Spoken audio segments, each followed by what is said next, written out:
Intro, I know what you're thinking. Did he fire 6 shots or only 5? Well, to tell you the truth, in all this excitement, I kind of lost track myself. Dirty Harry wasn't just a cop movie that launched Clint Eastwood into superstardom. It was a cultural earthquake that nearly destroyed careers, sparked nationwide protests, and accidentally created one of cinema's most controversial anti-heroes, all through a production plagued by studio battles, on-set injuries, and a script that nobody wanted to touch. Behind Eastwood's steely gaze and that iconic .44 Magnum lay a chaotic production where the lead actor was hospitalized, the director was fired mid-shoot, and real San Francisco police officers threatened to walk off set. The movie that would define action cinema for decades almost never happened. And when it did, it changed Hollywood forever in ways no one expected. Here are 20 weird facts about Dirty Harry that will make you see Inspector Callahan in a completely different light.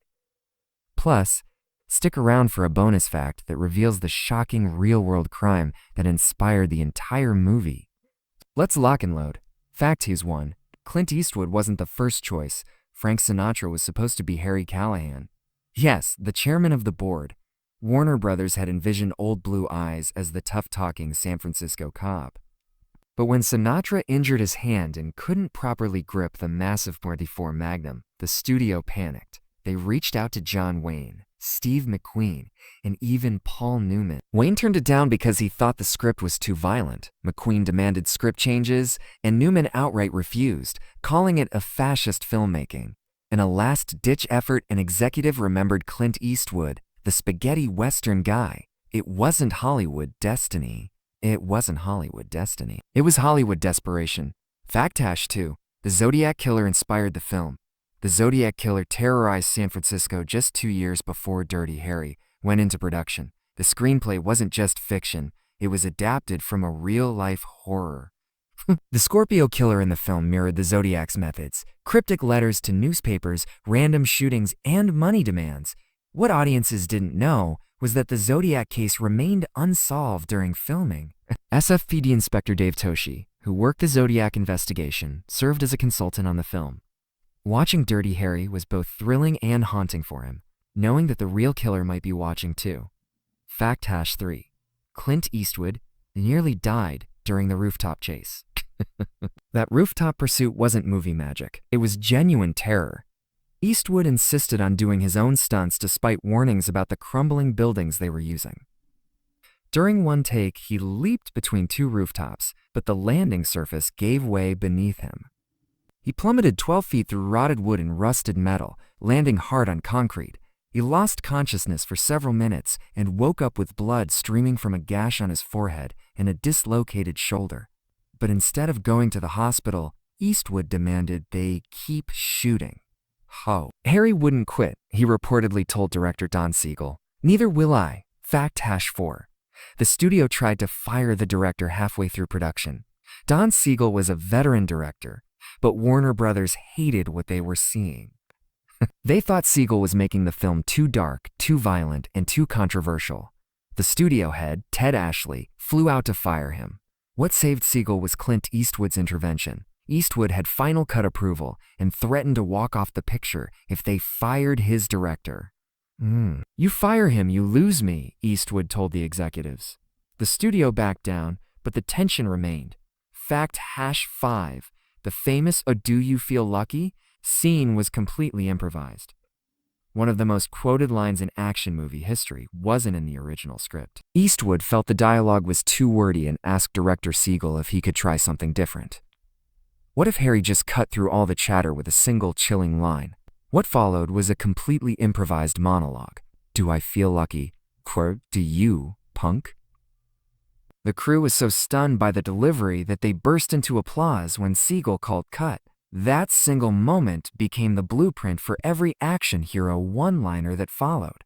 Fact hash 6. Real San Francisco police officers walked off set in protest. At first, the SFPD had cooperated with the production, providing technical advisors and allowing filming at real police locations.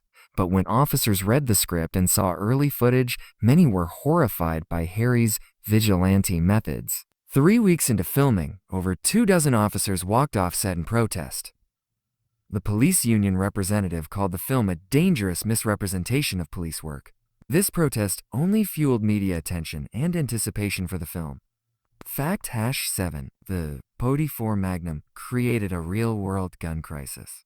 Before Dirty Harry, the .44 Magnum was a rare hunting weapon. After the movie's release, demand skyrocketed, and Smith & Wesson couldn't keep up. Gun stores across the country reported waiting lists for months.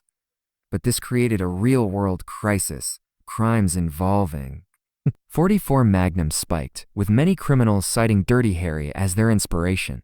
The FBI documented dozens of criminals using the weapon, and Smith & Wesson had to limit production. Fact #8. The bridge jump involved multiple death-defying stunts. The famous bridge jump, where Harry leaps from the bridge to stop a hijacked school bus, wasn't one continuous stunt. It involved 3 different stuntmen, each risking their lives for a few seconds of screen time. The jumps were calculated to within inches, with no safety nets or green screens. One stuntman broke his ribs, another suffered a concussion, but all 3 nailed their shots. Fact #9. Clint Eastwood's character was based on 3 real SFPD inspectors. Harry Callahan wasn't just a character. He was a composite of 3 real SFPD inspectors. Inspector Dave Toshi contributed methodical investigation techniques, Bill Armstrong brought philosophical conflicts with police bureaucracy, and Frank Folsom supplied the hard-edged attitude and willingness to bend rules. The writers spent weeks riding along with these inspectors, and what they saw shocked them. The reality was more intense than anything they could have invented. Fact #10. The film accidentally launched the serial killer genre. Before Dirty Harry, Hollywood rarely made movies about serial killers. After the film's success, studios scrambled to develop similar projects. Films like The Texas Chainsaw Massacre, Halloween, and The Silence of the Lambs followed. The success of Dirty Harry directly led to the rise of the psychological thriller genre, which would dominate cinema for decades. Fact #11. Scorpio's FBI case file methods were based on real FBI investigations.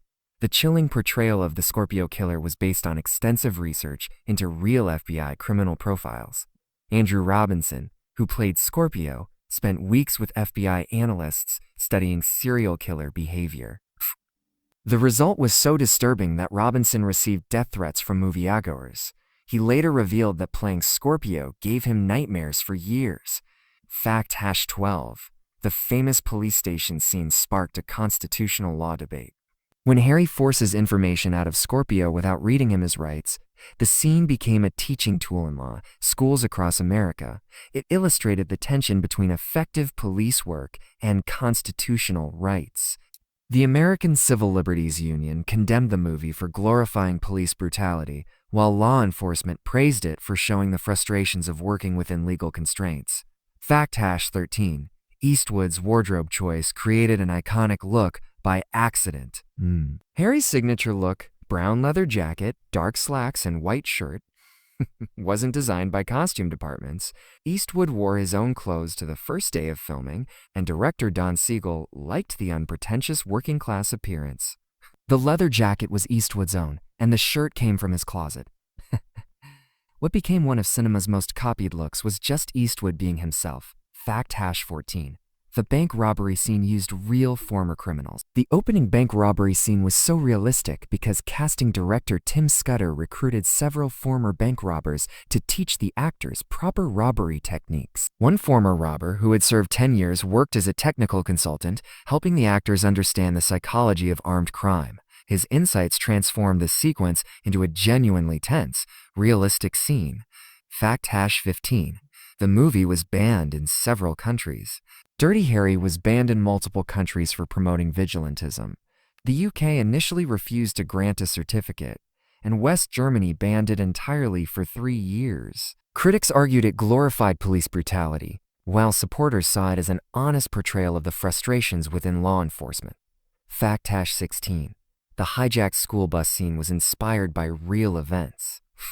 The climactic school bus hijacking was inspired by the 1976 Chowchilla kidnapping, where 26 children and their bus driver were buried alive. The screenwriters drew from similar real-life kidnappings of the 60s, making the scene feel disturbingly authentic. Fact #17. Clint Eastwood's famous squint wasn't acting. Eastwood's signature squint, which became Harry's most recognizable feature, resulted from chronic eye sensitivity caused by filming in harsh desert sunlight during his spaghetti western years. Rather than hiding the condition, Eastwood and Siegel turned it into a character trait. Fact #18. The movie's budget was slashed halfway through production. Warner Brothers cut Dirty Harry's budget by 30% halfway through filming. This forced creative solutions like the foot chase through San Francisco's hilly streets. Originally, it was meant to be an elaborate car chase, but budget cuts turned it into a more personal, intense pursuit. Fact #19. Real crime rates in San Francisco dropped after the movie's release. An unexpected consequence of the movie's success was a temporary drop in violent crime rates in San Francisco. Criminologists theorize that the portrayal of swift justice deterred some potential criminals, although the effect was temporary. Fact #20. The sequel was written before anyone knew it would be a hit. Screenwriter John Milius began writing Magnum Force before Dirty Harry finished filming. He was so convinced of the movie's success that he immediately started developing a follow-up story, which came to fruition within 2 years. I get this. Bonus fact. The real Zodiac Killer attended the movie's premiere. The most chilling fact. The real Zodiac Killer likely attended the premiere of Dirty Harry in 1971. Security footage shows a man matching Zodiac's description, entering the theater alone and leaving immediately after the credits rolled. 3 days later, the Zodiac sent a letter referencing specific scenes from the film.